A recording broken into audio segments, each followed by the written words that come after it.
One of the most common and repetitive questions I get is, how do I get back to sleep after I wake up in the middle of the night? What can I do? And I'm going to share with some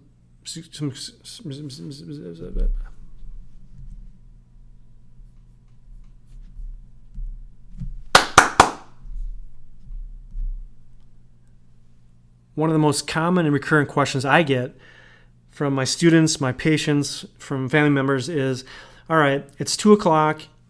I'm awake. I have to work in 4 or 5 hours. What do I need to do? Now what should I do?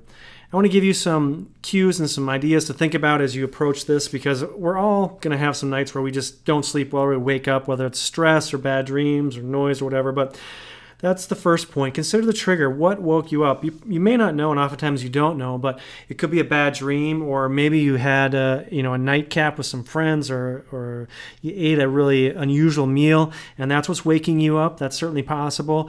Think about your environment. Is there a noisy heater kicking on and off? Is there some light outside that's bothering you? Is your bed partner, pinging and chiming and getting push notifications from Instagram and Twitter and Facebook and all that? That's part of it. Physiology as we age, certainly as we get into the advanced years of life, we tend to sleep less in the deep stages of sleep, and that causes us to wake up more, and there are some strategies to deal with that, and I talk about that in the course. And then stress. Stress is just a huge, huge thing, and learning some adaptive mechanisms for sleep in terms of meditation or mindfulness, relaxation, exercise, yoga, a variety of things that you can do to combat stress. And so the way that I approach getting back to sleep is primarily focusing on the 20-minute rule, 15 to 20 minutes. If you're lying in bed longer than 20 minutes and you're not asleep, you're tossing and turning, you're looking at the alarm clock, you're really just creating a perpetual cycle of anxiety. And I encourage you to get out of bed and go do something. I'm not talking about watching TV or working out.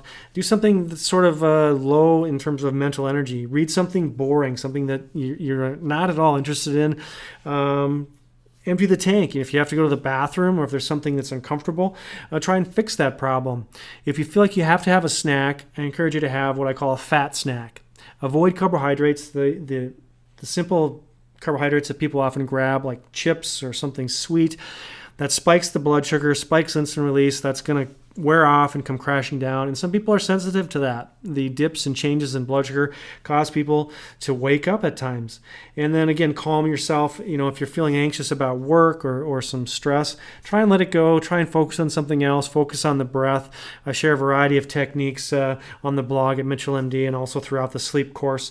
And those are just some simple ways to really help you get back to sleep. And so I really want you to assess your environment, though. I see this so often that people say they have no idea why they can't sleep, but there's a device present, they're checking their phone, they're getting blue light stimulation, which shuts off melatonin production, which is going to disrupt sleep in and of itself, or heaven forbid, the TV's on. There's a variety of things that are in the bedrooms in today's modern world that really are hampering our sleep. And again, repeat the 20-minute rule. If you can't sleep in 15 to 20 minutes, get up, try some of those things I mentioned, go back to bed, try and fall asleep, and if another 20 minutes goes by, get up and repeat the cycle. I hope you found that helpful, and I'll be sharing more in the videos to come. If you're looking for more ways to sleep better on a consistent nightly basis, I encourage you to check out my course, 1 Week to Better Sleep. I've got over 6,000 students in a few of my other courses that you can see listed below. And the course has some bonus sections, some Q&A, and ways to interact with me directly and also students to really help you master the art of sleeping better. Use the very special YouTube discount link below, and I look forward to seeing you on the inside of the course.